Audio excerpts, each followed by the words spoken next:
अस्सलाम वालेकुम, वेलकम आप सभी लोगों का बर्क पैगाम चैनल पर। आप लोगों के सामने वो अहम बातें, वो मुद्दे पेश किए जाएंगे जो होना चाहिए था, जो आप लोगों के सामने पेश किए जा रहे हैं। दुनिया भर की खबरों में कुछ अहम मुद्दे होते हैं जो कुछ तौर पे जहन में लेना चाहिए, जिसके ऊपर सोचना चाहिए, जिससे ये बात वाज़ेह हो जाए कि वाकई कोई मुद्दा है और कोई मसला है जो लोगों के दरमियान फैल रहा है, परेशान कर रहा है, या उसका मुद्दा होना चाहिए। हिंदुस्तान में सब में पहले आज़ादी के बाद जो एक साखा हुआ, एक मामला पेश आया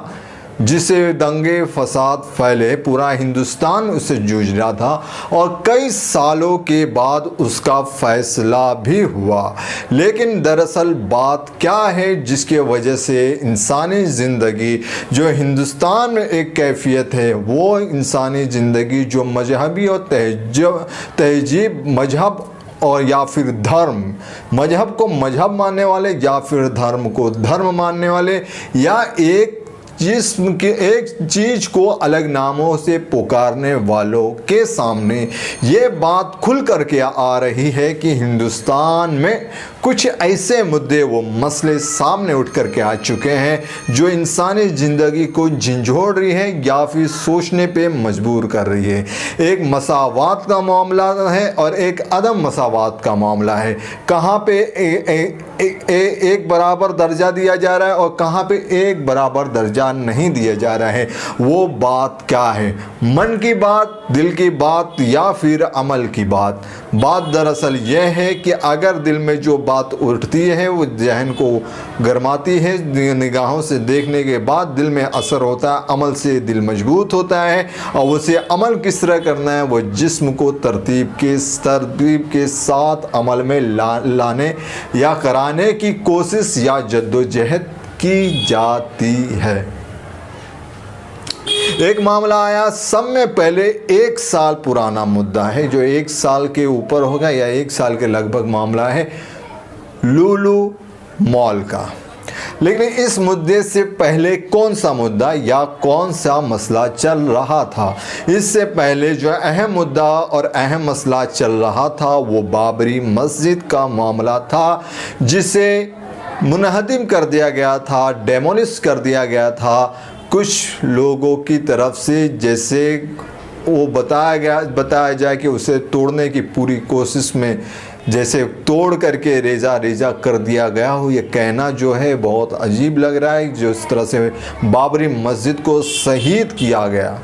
और बाबरी मस्जिद शहीद होने के बाद वो मामला कोर्ट में गया, और वो मामला कोर्ट में जाने के बाद क्या क्या मुद्दे और क्या क्या मसले उठे, वहाँ पे किस तौर पे फैसला किया गया, ये लोगों के सामने खुलकर पूरी बात है। और हिंदुस्तान का हर एक इंसान जानता है कि ये फैसला कोर्ट की तरफ से आया है, लेकिन इसका तरीक़ाकार क्या था, उसे फैसला किस तरह से उसके मुताल्लिक फ़ैसला किस तरह से दिया गया, किस बेस पे दिया गया, और उसके बाद अब कौन से मुद्दे और कौन से मामला सामने रोनुमा हो रहे हैं। एक तरफ तो मस्जिद को मिस्मार किया गया, डेमोलिश किया गया और शहीद किया गया, दूसरी तरफ अजान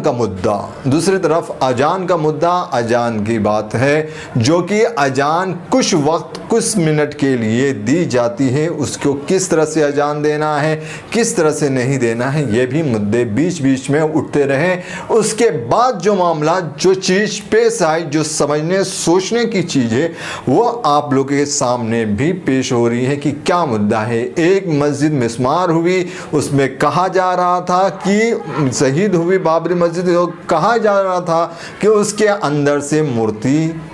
निकली या दिखाई दी, इस तरह से बात हो रही थी। लेकिन दूसरी तरफ क्या मुद्दा आया, क्या मसला पेश आया? दूसरी तरफ मसला अब ये पेश आ रहा है कि हर मस्जिद के ऊपर उंगलियां उठाई जा रही हैं कि ये मस्जिद इससे मस्मार करके बनाई गई हैं या इसके अंदर कुछ ऐसे दूसरे मजाहिब के, जिस तरह से सनातनी कहा जाए या हिंदू वर्ड, जिस तरह से हिंदू लोग हैं, हिंदू लोग हैं, वो कह रहे हैं कि हमारे जो बाकियात हैं पुराने ज़माने की आज भी उन मस्जिद के नीचे मौजूद हैं, उसके नामो निशान मौजूद हैं। इससे हम ये साबित करना चाह रहे हैं कि ये हमारे मंदिरों, इबादत गाहों को तोड़कर यहाँ मस्जिद बनाई गई है। उनकी तरफ से ये कहना है, एक तरफ एक मस्जिद था और दूसरी तरफ अब मस्जिदों की कतार या लाइन लगाने की कोशिश की जा रही है, जहाँ पे शहीद करने की कोशिश हो सकती है या फिर उसकी जो वक़ार है उसको मजरूह करने की कोशिश की जा रही है। एक तौर पे लोगों को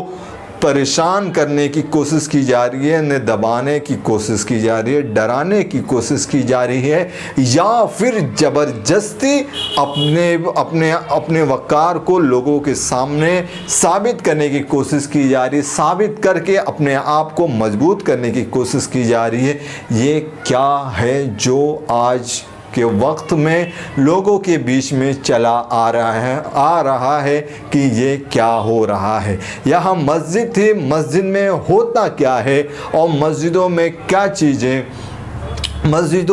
चीज़ें होती हैं, आज उसके तरफ भी निगाह हो चुका है कि मस्जिद से क्या मामला पेश है और क्या चीज़ें सामने आ रही हैं। एक तो बात यह है कि मस्जिद में जिस तरह से मुसलमानों के मानना है, वहाँ मुसलमान जिस तरह से समझते हैं कि उसके अंदर अल्लाह ताला की इबादत की जाती है, एक खुदा को पुकारा जाता है, न कि बहुत सारे खुदाओं को पुकारा जाता है। इस तरह से बात पेश की जाती है और उस तरह से खुदा ही की इबादत होती है। उसके अंदर वो दूसरे कोई खुराफात, कोई उसकी चीज़ें नहीं होती हैं, लेकिन उसके अंदर जो की जाती है नमाज। अब मामला और मुद्दा जो आ रहा है वो नमाज के पर आ रहा है। पहले मस्जिदों पे मसला उठ रहा था, लेकिन धीरे धीरे जो मुद्दा और जो मसला उठना शुरू हो चुका है, वो मुद्दा और वो मसला जो है वो नमाज का है कि मुसलमान नमाज किस तरह से पढ़ते हैं, कहाँ पढ़ते हैं, क्यों पढ़ते हैं, किस लिए पढ़ते हैं, किसने आज़ादी दी इन्हें इस तरह इबादत करने के लिए। तो मस्जिद के अंदर अगर मुद्दा और मसला उठ जाता है, जबकि एक मामलात हैं, जो मुद्दा हैं, जो चल रहे हैं कि ये अभी साबित तो हो जाए कि ये किसी की इबादत गाह मंदिर था या मस्जिद था या फिर सिर्फ मस्जिद था, उससे पहले लोगों में ये रुझानात बनाने की पूरी कोशिश की जा रही है कि ये मस्जिद नहीं, यहाँ मंदिर ही था। इस तरफ कोशिश करने की पूरी जद्दोजहद की जा रही है और जिस तरह से कई जगह पे मस्जिदों को मिस्मार शहीद किया गया और शहीद कर दिया गया है, और उसी के तौर पे अगर देखें तो आगे मामलात यूं ही चल रहे हैं कि ये लोगों में साबित करने की बात हो रही है कि ये मस्जिद नहीं, ये मंदिर था पहले ज़माने में, और लोग या मुसलमान इसे ज़बरदस्ती इबादत करके मस्जिद बना रहे हैं। तो ये जो है ज़बरदस्ती इबादत कर रहे हैं के तरफ लोगों का रुझान मोड़ने की कोशिश की जा रही है कि जब ये ज़बरदस्ती नमाज वगैरह पढ़ रहे हैं तो ये यहाँ पे मस्जिद भी बना देंगे, ये जगह हमारी है या फिर ये वतन सिर्फ हमारा है, हम जिस तरह से चाहें इन्हें गिरफ्त में रख लें या इन्हें बांध करके रख लें, और जिस तरह से लोग सहम जाए या डर जाए या उन्हें खुद महसूस हो जाए कि हम सेकेंडरी या गिरे तौर पे हैं, तो वो मस्जिदों को दूसरे जगह बनाने की तौर पे सोचेंगे या फिर उनके अंदर अजीब या एक दबाव, एक दहशत का माहौल बनाने की कोशिश कर रहे हैं। जिस तरह से एक मिसाल दूंगा, 1 साल पहले एक मामला पेश आया था जिसके ऊपर बहुत सारी बातें चली थी। वो था सब में पहला मामला नमाज पढ़ने का लुलु मॉल का। लुलु मॉल जो कि लखनऊ में वाक़ है, जहाँ पे कुछ लोग नमाज अदा कर रहे थे, जिसके बाद उस पे मुद्दा और मसला पेश आने लगा कि ये किस तरह से लोग नमाज पढ़ रहे हैं, क्या जाति मामला है, क्या ये साबित करना चाह रहे हैं। बहुत सारे सवालात उठाए जाने लगे थे वो लुलु मॉल के मुताबिक, जहां लुलु मॉल वाक़ था या जिस तरह से वाक़ है, तो उस तरह से मुसलमानों के अंदर दिमागी तौर पे खुराफात या उन्हें परेशान करने की कोशिश की गई और एक तौर पे मामला बिगाड़ने की कोशिश की गई। लुलु मॉल लखनऊ यूपी में वाक़ है और बहुत ही नाम वाला वो मॉल माना जाता है। उसके ब्रांचेस बैरूनी मुल्क में भी वाक़ हैं। इस तरह से कुछ हाल में एक नया वीडियो सामने आया कि एक बुजुर्ग चलती ट्रेन में नमाज अदा कर रहे थे, तो लोगों ने उसके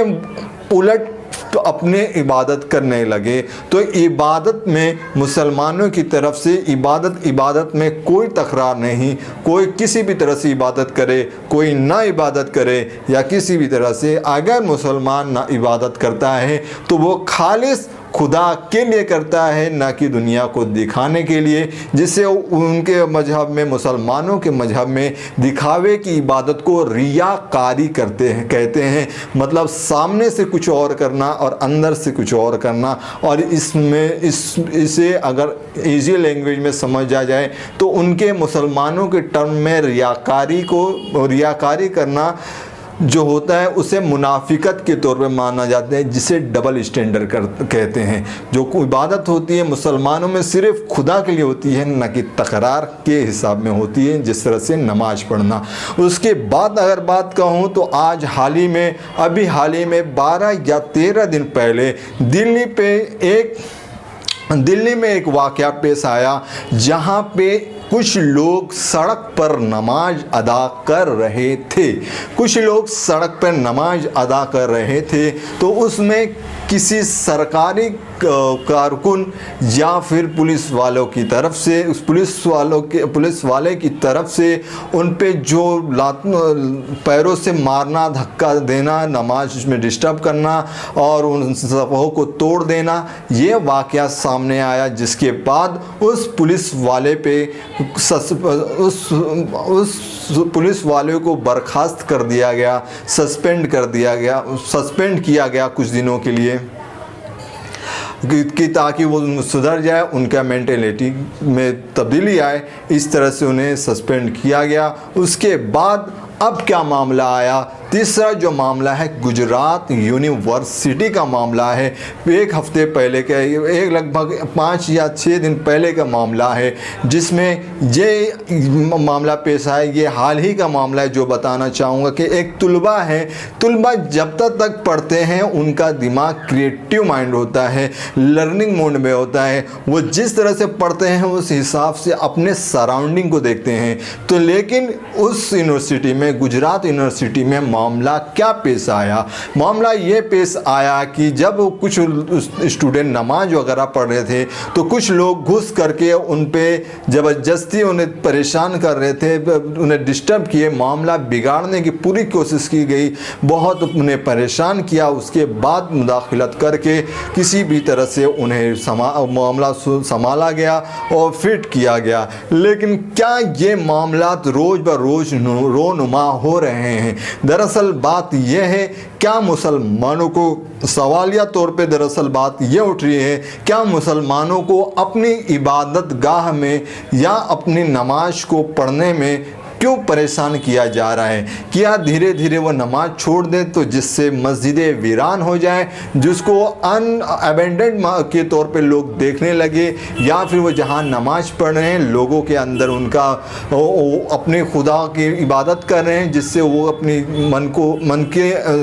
को शांति और अमन के हिसाब से सुकून के लिए जो पढ़ रहे हैं उन्हें ना करने दिया जाए, जिससे उनकी आदत वगैरह छूट जाए और वह अपने आप को जिस तरह से फंडामेंटल राइट्स वगैरह हैं कि कोई भी इंसान अपने रिलीजन को फॉलो कर सकता है, उन्हें खौफ में रखा जाए। तो ये मामला सामने आ रहे हैं। इसी तरह से अगर यूनिफॉर्म सिविल कोड्स वगैरह जिस तरह से आ रहे हैं, जिसके मुतालिक बहुत सारी बातें चल रही हैं, ये चीज़ें एक तरफ है और ये मामला दूसरी तरफ है। अगर ये मामले में जिस तरह से नमाज में मुसलमानों को तकलीफ़ दिया जा रहा है, परेशान किया जा रहा है, और वो अपने आप को अगर महफूज महसूस नहीं करेंगे, तो बताइए जो भी कानून बनेगा तो वो किसके ऊपर लागू होने के तरफ नज़र आएगा। सवाल इस बात का उठता है। और मुसलमानों की तरफ से जो वो नमाज पढ़ते हैं वो अपने लिए पढ़ते हैं कि वो अपने मन को शांति करें, न कि दिखावे के तौर पे। और जो प्रीचिंग या फिर लोगों के अंदर इरशाद करते हैं, लोगों को बताते हैं, वो चीज़ भी है, वो अपने तौर पे करते हैं। लेकिन नमाज में कोई भी ऐसी बात नहीं आती कि लोग यहाँ वहाँ की सोच सकें। ये इबादत नमाज एक अलग चीज़ है। जो ये किया जा रहा है, जो मामला जिस तरह से अगर लोगों को नज़र बताई जाए, नज़र में बात बताई जाए, तो मामला मॉब लिंचिंग का था कि मॉब लिंचिंग का एक दौर चला था। मॉब लिंचिंग का एक दौर चला था, उसमें आसिफ थे, जुनैद थे, उसके बाद पहलू खान थे। इस तरह से बहुत सारे मामला थे जो मॉब लिंचिंग में, जिनके नाम अभी भी हैं, जो आते रहे हैं। और जो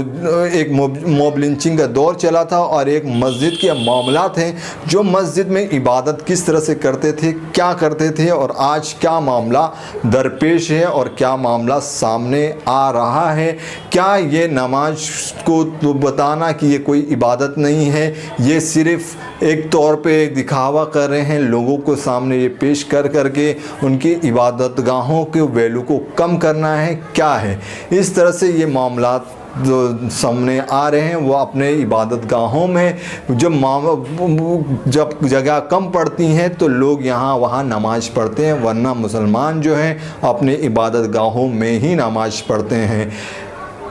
बात यही है कि ये चीज़ जेर गौर लाने की चीज़ है और लोगों में बद फैलाने की चीज़ है कि क्या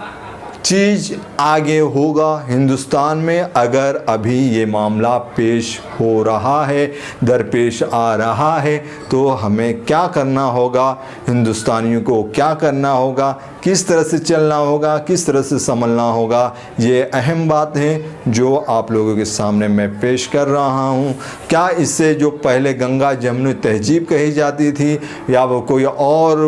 मिलाप कहा जाता था, जिस तरह से कितने लोग